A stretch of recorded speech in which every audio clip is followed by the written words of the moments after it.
మాట మీలో భయాన్ని పోగొట్టి ఆత్మస్థైర్యాన్ని నింపుతుంది.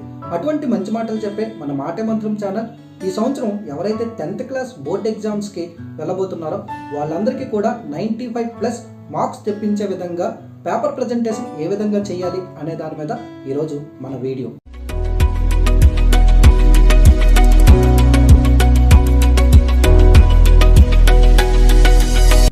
ఈ పేపర్ ప్రజెంటేషన్ విషయంలో చాలా అపోహలు ఉన్నాయి. టీచర్స్ ఒక రకంగా చెప్తారు, పేరెంట్స్ ఇంకో రకంగా చేయాలంటారు. మన ఫ్రెండ్స్ అయితే మాత్రం ఇలాగ చేస్తానే మంచి మార్కులు వస్తాయంటారు. యూట్యూబ్ వీడియోస్ మనం చూస్తుంటే ఒక్కొక్క వీడియోలో ఒక్కొక్క రకమైన కంటెంట్ చెప్తారు. అసలు ఏ విధంగా చేస్తే పబ్లిక్ ఎగ్జామ్కి ఈ పేపర్ ప్రజెంటేషన్ కరెక్ట్ అనేది అయితే మాత్రం మనకి అర్థం కాక జుట్టు పీరుకుంటున్నాం.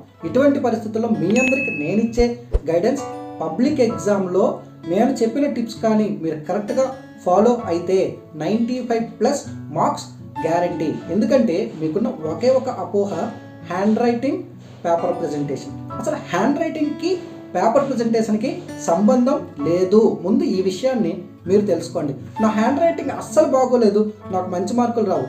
మీరు హ్యాండ్ రైటింగ్ బాగోలేదు అనుకున్నా నేను చెప్పే టిప్స్ ఫాలో అయితే మాత్రం మంచి మార్కులు డెఫినెట్గా పడతాయి. అదేవిధంగా వీడియో లాస్ట్లో హ్యాండ్ రైటింగ్ ఈ 30 డేస్లో ఏ విధంగా నేర్చుకోవాలి అనే టిప్స్ కూడా నేను చెప్పబోతున్నా. కాబట్టి ఈ వీడియోని పూర్తిగా చూడండి, మీ ఫ్రెండ్స్ అందరికీ షేర్ చేయండి, వాళ్ళకు కూడా మంచి మార్కులు వచ్చే విధంగా సహాయపడదాం.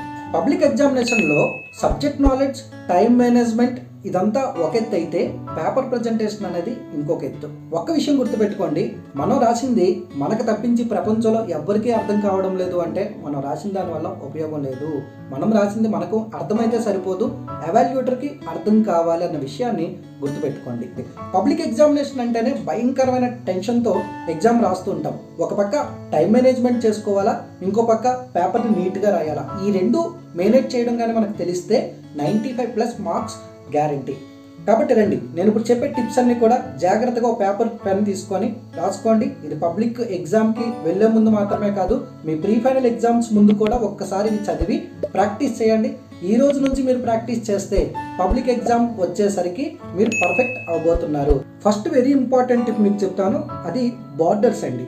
ఇప్పుడు సిబిఎస్ఈ వాళ్ళకి అయితే రూల్డ్ పేపర్స్ ఇస్తారు, but Telangana, AP state orientation వాళ్ళైతే white booklets, white additional sheets మాత్రం ఇస్తారు. ఇప్పుడు వైట్ బుక్లెట్స్ ఇచ్చినప్పుడు మరి 4 సైడ్స్ కూడా బార్డర్స్ డ్రా చేయాలి. మనకి left border, right border, top and bottom. Left border ఎప్పుడు కూడా మనకి 1 ఇంచ్ ఉండాలి, అంటే మన స్కేల్ ఉంటుంది చూసారా, స్కేల్ సైజ్ అనమాట. అండ్ రైట్ బార్డర్ 1/2 ఇంచ్, అంటే స్కేల్లో 1/2. టాప్ అండ్ బాటమ్ ఇది కూడా 1/2 ఇంచ్, అంటే స్కేల్లో 1/2 ఉండాలి. నేను ఇప్పుడు స్క్రీన్ మీద చూపిస్తున్నాను చూడండి. మనం బార్డర్స్ ఎప్పుడు కూడా ఏ ఎగ్జామ్ అయినా సరే ఇలాగే డ్రా చేసుకోవాలి. ఈవెన్ మ్యాథమెటిక్స్ అయినా, మ్యాథమెటిక్స్లో టీచర్స్ ఏం చెప్తారంటే రైట్ సైడ్ బార్డర్ పెద్దగా డ్రా చేయండి, రఫ్ వర్క్ చేసుకోండి అంటారు. రఫ్ వర్క్ అనేది ఎక్కడా కూడా మీ బుక్లెట్ అడిషనల్ షీట్స్ మీద చేయకూడదు. మీరు ఎక్స్ట్రా అడిషనల్ షీట్ తీసుకొని దాని మీద రఫ్ వర్క్ అని హెడ్డింగ్ పెట్టి అక్కడ చేయాలి. కాబట్టి ఏ ఎగ్జామ్ అయినా, తెలుగు నుంచి సోషల్ స్టడీస్ వరకు ఏ ఎగ్జామ్ అయినా బార్డర్స్ ఇప్పుడు నేను ఏదైతే స్క్రీన్ మీద చూపిస్తున్నానో ఇదే విధంగా ఉండేలాగా మాత్రమే మీరు ప్లాన్ చేసుకోండి. అవి సింగిల్ లైన్ ఉండాలా, డబుల్ లైన్ ఉండాలా, ఈ డౌట్స్ ఏమీ వద్దు, సింగిల్ లైన్ ఈజ్ ఎనఫ్. ఇప్పుడు సెకండ్ టిప్కి రండి. ఇక్కడ నెంబర్ ఆఫ్ క్వశ్చన్స్ ఎన్నైనా ఉన్నాయండి, subject wise different number of questions ఉంటాయి. అయితే ఈ క్వశ్చన్స్ అన్నీ కూడా ఆర్డర్లోనే రాయాలా. ఫస్ట్ ఏ క్వశ్చన్తో స్టార్ట్ చేయాలి, క్వశ్చన్ నెంబర్స్ అటు నుంచి ఇటు నుంచి అటు ఏ విధంగా రాసినా పర్వాలేదా. యాక్చువల్గా క్వశ్చన్ నెంబర్ని మెన్షన్ చేసి ఏ ఆన్సర్ తర్వాత ఏ ఆన్సర్ అయినా సరే మనం రాయొచ్చు. కానీ పేపర్ ప్రజెంటేషన్ విషయానికి వచ్చేసరికి మనం మార్క్స్ ఎక్కడ ఎవాల్యుయేటర్ కన్ఫ్యూజ్ అవ్వకుండా వెయ్యాలంటే మాత్రం సెక్షన్ వైజ్ రాసుకోండి. ఎందుకంటే ఒక సెక్షన్కి 1 మార్కు, ఇంకో సెక్షన్కి 2 or 4, 5 or 8 different marks allot చేసి ఉన్నారు. కాబట్టి ఫర్ సపోజ్ మీరు ఫస్ట్ క్వశ్చన్ రాసి సెక్షన్ 1లో, సెక్షన్ 2లో మీరు 6th క్వశ్చన్ రాశారు అనుకోండి, సెక్షన్ 1కి 2 మార్క్స్, సెక్షన్ 2కి 4 మార్క్స్ అనుకుందాం. ఎవాల్యుయేటర్ కన్ఫ్యూజన్లో ఫాస్ట్గా 2 మార్క్స్ అన్ని కరెక్షన్ చేస్తున్నప్పుడు మధ్యలో మీరు 4 మార్క్ రాశారనుకోండి, కంగారులోని ఆ 4 మార్క్ బదులు 2 మార్క్ వేసే అవకాశం ఉంది. కాబట్టి question numbers are very important. కానీ మీరు రాసే విధానం మాత్రం ఒక సెక్షన్ స్టార్ట్ చేయండి, ఆ సెక్షన్లో క్వశ్చన్స్ అన్ని కూడా కంప్లీట్ చేసుకోండి. ఆ తర్వాత ఇంకో సెక్షన్ రాయండి. ఇప్పుడు సెక్షన్ 1నే ఫస్ట్ రాయాలా, సెక్షన్ 2నే ఫస్ట్ రాయాలా, కాదు, సెక్షన్ 4 స్టార్ట్ చేసుకోండి, బట్ సెక్షన్ 4 మొత్తం కంప్లీట్ చేసుకోండి. తర్వాత సెక్షన్ 2 స్టార్ట్ చేసుకోండి, కానీ కంప్లీట్గా సెక్షన్ 2లో ఉన్న క్వశ్చన్స్ అన్నీ కూడా అందులో మెన్షన్ చేసుకోండి. ఒకవేళ మధ్యలో ఏదైనా ఆన్సర్ గుర్తు రాలేదనుకోండి, అది 1 mark or 2 mark short answers అనుకోండి, గ్యాప్ వదిలి లాస్ట్కి వెళ్ళిపోండి. చివరిలో టైం మిగిలినప్పుడు దానికి ఆన్సర్ గుర్తొస్తే రాదురు, ఆన్సర్ గుర్తు రాకపోతే రిలేటెడ్గా ఏదో ఒకటి రాయొచ్చు తప్పించి దాన్ని వదిలి లాస్ట్కి వెళ్ళిపోద్దు. ఒకవేళ అది 4 మార్క్ లేదా 8 మార్క్ అనుకోండి, పేజీలు వదలాల్సిన అవసరం లేదు. ఆ ఆన్సర్ని వదిలి లాస్ట్లో ఒకవేళ గుర్తొస్తే అటెంప్ట్ చేసుకోండి, లేదు అంటే మీకు వచ్చిన వరకు మాత్రం అటెంప్ట్ చేసుకోండి. అలాగే క్వశ్చన్స్ అన్నీ కూడా అటెంప్ట్ చేయండి. క్వశ్చన్ పేపర్లో ఉన్నవన్నీ కూడా ఏది కూడా వదిలిపెట్టద్దు. ఎందుకంటే ఒక్కొక్కసారి స్పెల్లింగ్ మిస్టేక్స్ అవ్వచ్చు, లేకపోతే ప్రింటింగ్ మిస్టేక్ అవ్వచ్చు. యాడ్ స్కోర్స్ కానీ ఇస్తే మీరు క్వశ్చన్ నెంబర్ వేసి at least 1 line right are wrong రాసినా సరే ఫుల్ మార్క్స్ గవర్నమెంట్ మీకు అలాట్ చేస్తుంది. అలాగే ఎక్కడ కూడా గ్యాప్స్ వదిలి వెళ్ళద్దు. అంటే ఇందాక నేను చెప్పాను, మధ్యలో ఒకవేళ గుర్తు రాకపోతే 1 or 2 లైన్స్ గ్యాప్ వదిలి లాస్ట్లో గుర్తొస్తే అది రాయండి అని. గుర్తు వచ్చినా రాకపోయినా రిలేటెడ్ ఆన్సర్ సొంతంగా రాసుకునే విధంగా మాత్రం చేయండి తప్పించి ఎక్కడ ఆన్సర్ షీట్లోని మధ్యలో గ్యాప్స్ ఉండకూడదు. పొరపాటున ఉంది అక్కడ లైన్ డ్రా చేసి ఆ స్పేస్ని క్రాస్ చేయాలి కంప్లీట్గా.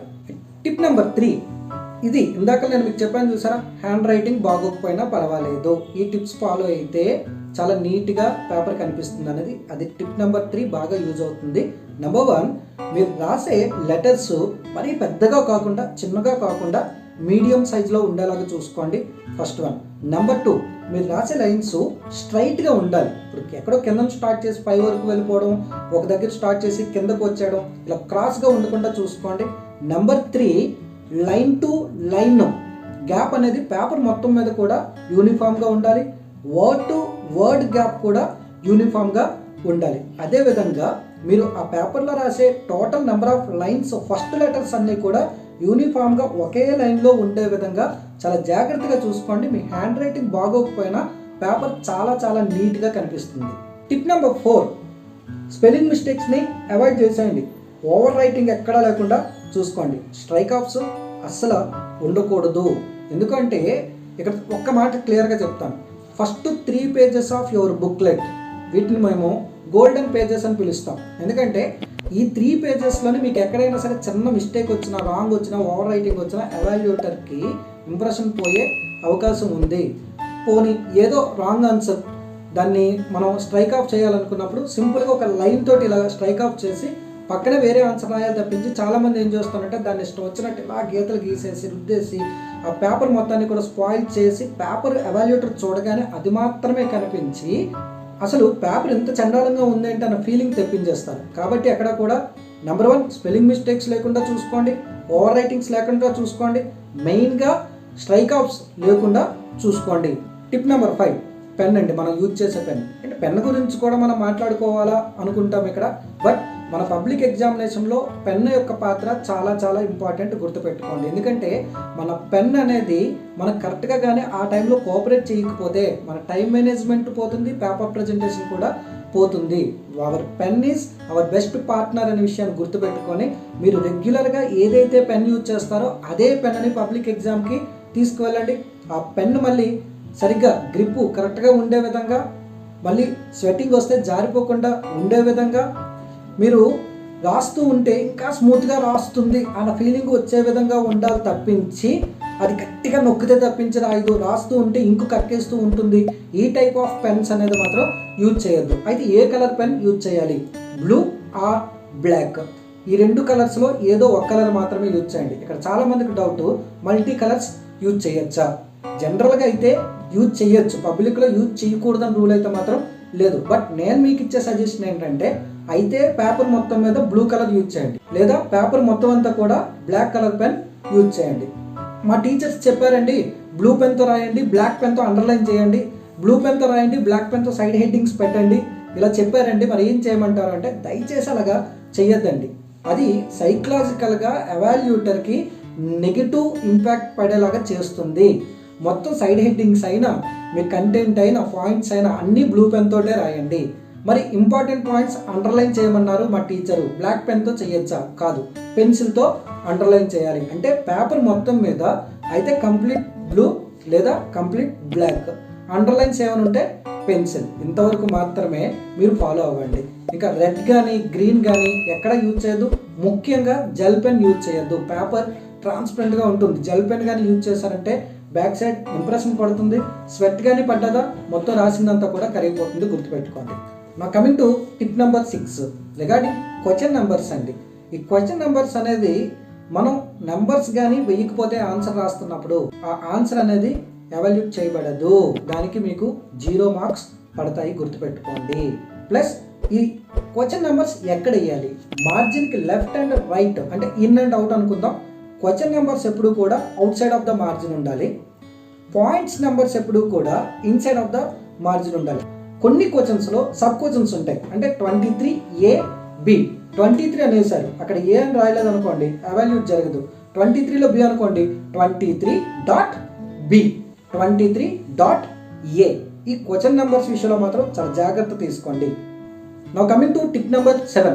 మన టీచర్స్ ఏం చెప్తారంటే మెయిన్గా సైన్స్ అండ్ సోషల్ స్టడీస్లో ఏదైనా ఎస్ఏ ఆన్సర్ రాసినప్పుడు ఒక 2 or 3 పేజెస్ రాస్తారు కదా, అంత పెద్ద ఆన్సర్ ఎవాల్యూటర్ చదివే టైం ఉండదు. కాబట్టి key sentences or key words ఏమైనా ఉంటే అండర్లైన్ చేయండి అని చెప్తారు. ఇది నిజమే, అది చేయాల్సిన అవసరం ఎట్టి పరిస్థితుల్లో ఉన్నది. అయితే మీరు ఎస్ఏ ఆన్సర్ రాస్తున్నప్పుడే కీ పాయింట్స్ అన్ని కూడా ముందు రాసి తర్వాత రిమైనింగ్ పాయింట్స్ రాసే విధంగా, అలాగే ఎస్ఏ ఆన్సర్లో వెరీ ఇంపార్టెంట్ పాయింట్స్ ఏవైతే ఉన్నాయో వాటిని పెన్సిల్తో అండర్లైన్ చేయండి.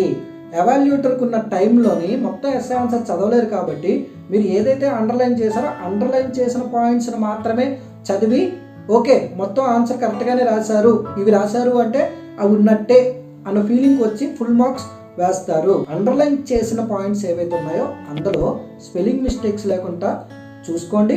అది రాంగ్ అవ్వకుండా జాగ్రత్తగా చూసుకోండి.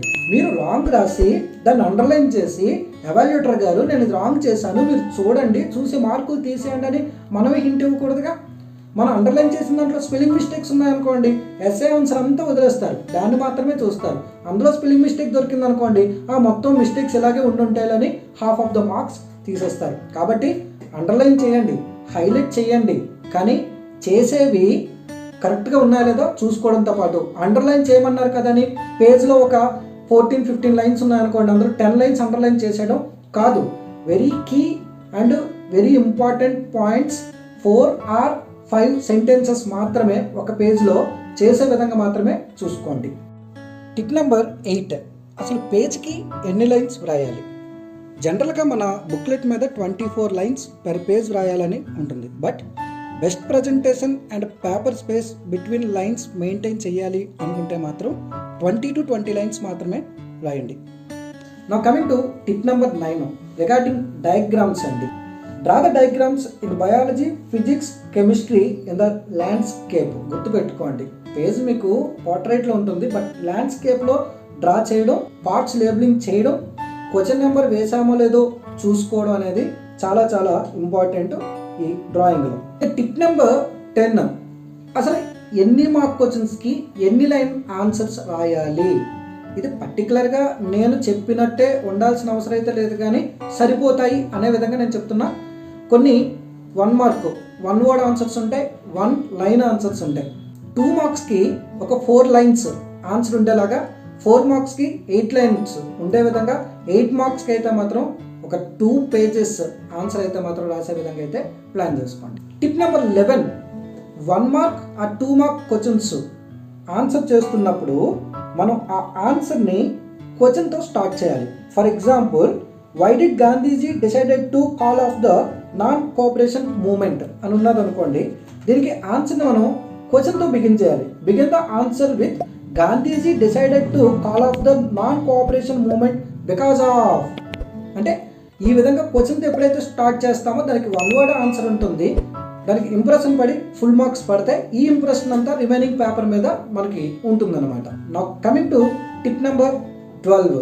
మనం ఆన్సర్స్ రాస్తున్నప్పుడు మోస్ట్ ఇంపార్టెంట్ పాయింట్స్ అన్ని కూడా ఫస్ట్ ఉండేలాగా చూసుకోండి. ఎక్కడ కూడా ఎక్స్ట్రా ఇన్ఫర్మేషన్ అయితే మాత్రం ఇవ్వద్దు.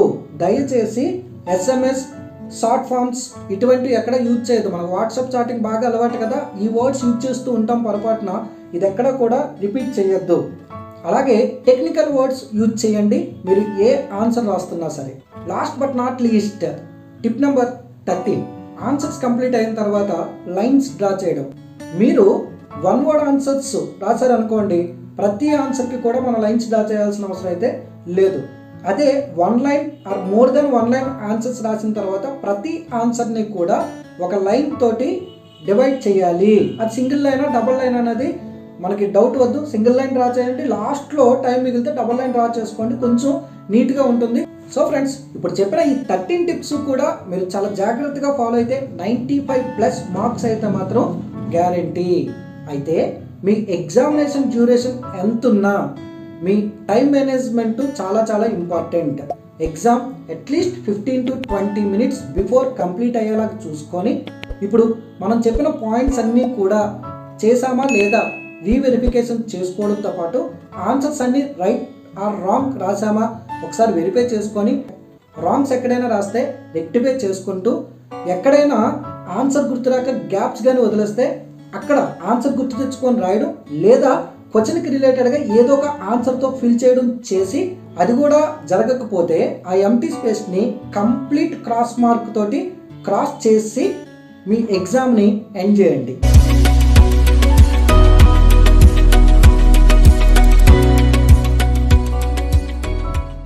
నాకు హ్యాండ్ రైటింగ్ రావడం లేదు, నా హ్యాండ్ రైటింగ్ బాగోలేదు, పేపర్ ప్రజెంటేషన్ ఎంత బాగున్నా సరే హ్యాండ్ రైటింగ్ బాగోకపోతే ఎంతో కొంత నష్టం కదా అనుకుంటున్నారా? నేను చెప్పే టిప్స్ యూజ్ చేసి హ్యాండ్ రైటింగ్ని చాలా ఈజీగా తొందరగా నేర్చుకోవచ్చు. ఈ టిప్స్ మీరు రోజు మార్నింగ్ అండ్ ఈవినింగ్ ప్రాక్టీస్ చేస్తూ 4 ruled పేపర్ తీసుకొని అక్కడ కూడా హ్యాండ్ రైటింగ్ ప్రాక్టీస్ చేయండి. 4 ruled పేపర్ వలన మనకి లెటర్ సైజ్ అనేది బాగా అలవాటు అవుతుంది. సో టిప్ నెంబర్ 1 చెప్తాను, జాగ్రత్తగా వినండి. రోజు కూడా లైన్స్ లాగా డ్రా చేయడం ప్రాక్టీస్ చేయండి. అన్ని లైన్స్ కూడా యూనిఫామ్ గ్యాప్ వచ్చేలాగా, ఈ రకంగా ఇలా ఇలా ఇలా ఇలా, అలాగే క్రాస్ లైన్స్ యూనిఫామ్ గ్యాప్ వచ్చే విధంగా. సో ఎవ్రీడే మనం ప్రాక్టీస్ చేయాలంటే మన చేతికి ఇది అలవాటు అవ్వాలి. ఇలా ఈ విధంగా, అలాగే ఈ విధంగా యూనిఫామ్ గ్యాప్ వచ్చే విధంగా లైన్స్ డ్రా చేయడం, అలా ఇలా ప్రాక్టీస్ చేయండి. నేను బోర్డు మీద ఏవైతే చూపిస్తున్నానో ఇదంతా కూడా యూనిఫామ్ గ్యాప్ తోటి ఎవ్రీడే ప్రాక్టీస్ చేస్తూ ఉండండి. దీనివల్ల లెటరు ఏ విధంగా రాయాలనేది మీకు అలవాటు అవుతూ ఉంటుంది. ఈ ప్రాక్టీస్ వల్ల లెటర్ని కరెక్ట్గా కవ్ చేయగలుగుతారనమాట. సర్కిల్స్.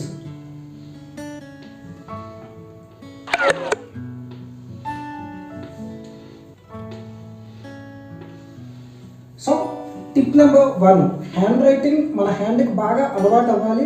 ఎంత ఫాస్ట్గా రాస్తున్నా సరే నీట్గా కనిపించాలంటే ఫస్ట్ టిప్ కింద ఈ విధంగా ఎవ్రీడే మార్నింగ్ అండ్ ఈవినింగ్ నేను చెప్పింది అయితే మాత్రం ప్రాక్టీస్ చేయండి. ఇంకా టిప్ నెంబర్ 2, మనం రాస్తున్న పేపర్ ఏదైతే ఉన్నదో ఆ పేపర్ 30 to 40 degrees యాంగిల్లో ఉండేలాగా చూసుకోండి. అంటే స్ట్రైట్గా పేపర్ పెట్టి రాయడం కానీ లేకపోతే పూర్తి క్రాస్ చేసడం ఆ విధంగా కాకుండా ఈ యాంగిల్లో 30 to 40 degrees పెట్టుకొని మనం ఏదైతే ఉన్నదో దాన్ని రాయగలిగితే మనం అనుకున్న హ్యాండ్ రైటింగ్ అనేది చాలా నీట్గా వస్తుందన్నమాట. ఇది చాలా జాగ్రత్తగా మెయింటైన్ చేయండి. ఇక థర్డ్ వన్, మనం యూజ్ చేసే పెన్ అండి. పేపర్ ప్రజెంటేషన్లో ఆల్రెడీ పెన్ గురించి నేను ఎక్స్ప్లెయిన్ చేశాను. అయితే ఇప్పుడు పెన్నుని ఏ విధంగా పట్టుకోవాలి అనేది నేను చెప్తున్నాను. ఇప్పుడు పెన్ అనేది చాలామంది చేస్తుంది ఏంటంటే ఇలాగా నిప్కి దగ్గరగా పట్టుకోవడం కానీ లేకపోతే ఇక్కడ పట్టుకొని రాయడం కానీ ఇలా చేస్తూ ఉంటారు. బట్ చాలా పెన్నులకి గ్రిప్ ఇస్తారు. ఆ గ్రిప్ డిస్టెన్స్ మీరు అబ్జర్వ్ చేశారో లేదో ఇక్కడ ఉంటుందన్నమాట. పెన్ ఎప్పుడు కూడా ఈ విధంగా పట్టుకొని మనం రాస్తే పర్ఫెక్ట్ హ్యాండ్ రైటింగ్ అనేది వస్తుంది. కరెక్ట్గా గ్రిప్ ఎక్కడైతే ఉన్నదో అక్కడ గ్రిప్ అనేది కరెక్ట్గా గ్రిప్ చేసి మీరు 30 to 40 degrees పేపర్ యాంగిల్ పెట్టి మీరు కరెక్ట్గా నేను చెప్పిన విధంగా ప్రాక్టీస్ చేస్తూ వెళ్ళండి. పర్ఫెక్ట్ హ్యాండ్ రైటింగ్ రాబోతుంది. ఇక tip number 4, word to word gap అండి. మనం ప్రాక్టీస్ చేస్తున్న హ్యాండ్ రైటింగ్ ఏదైతే ఉన్నదో ఆ హ్యాండ్ రైటింగ్కి అదనపు హంగులు ఇవ్వాలి అంటే వర్డ్ టు వర్డ్ గ్యాప్ అనేది పర్ఫెక్ట్గా మెయింటైన్ చేయడం, లెటర్ సైజ్ అనేది కరెక్ట్గా ఉండడం అనేది చాలా చాలా ఇంపార్టెంట్. ఇది 4th టిప్ కింద గుర్తుపెట్టుకోండి. Coming to tip number 5, very important. First one and last one. మనకున్న ఆల్ఫాబెట్స్ అన్నింటినీ కూడా 3 zones కింద ప్రాక్టీస్ చేయండి.